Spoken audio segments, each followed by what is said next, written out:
sounds ridiculous. But in 1939 in Manhattan, a peaceful protest of 20,000 people overtook Madison Square Garden. The giant portrait of George Washington was jarring near the Nazi flag. While this might sound like a crazy and isolated incident, white supremacy and extreme political groups have existed throughout American history. Welcome to History in the Headlines, White Supremacy and Extreme Politicians. In 1915, in the middle of World War I, a movie called The Birth of a Nation was released. The movie glorified the first Ku Klux Klan group and the horrors it performed.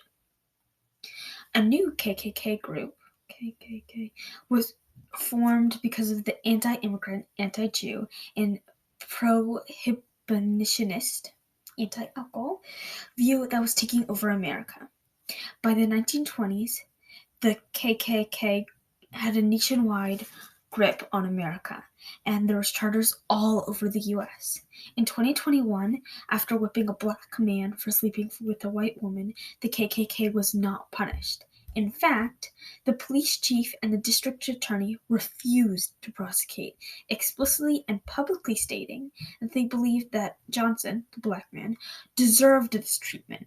Encouraged by this approval of the whipping, the Dallas Charter KKK whipped 68 people by the riverbed in 1922 alone.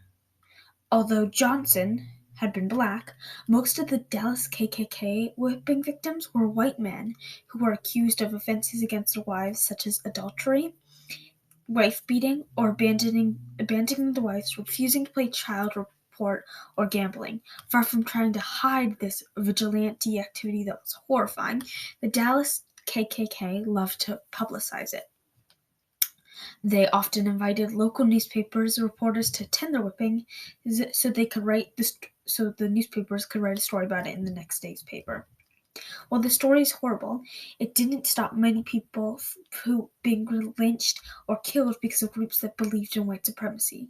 In 1939, the KKK membership declined, but people still believed in the ignorance they were spreading, which caused actions such as the Nazi parade in New York. While hate groups are not as vibrant today, and only 733 active hate groups were reported in 2021, which is much lower than past years, groups were reinvigorated by the January 6th attack on the U.S. Capitol 3 years ago, and by the ongoing cultural wars over the pandemic and school curriculums.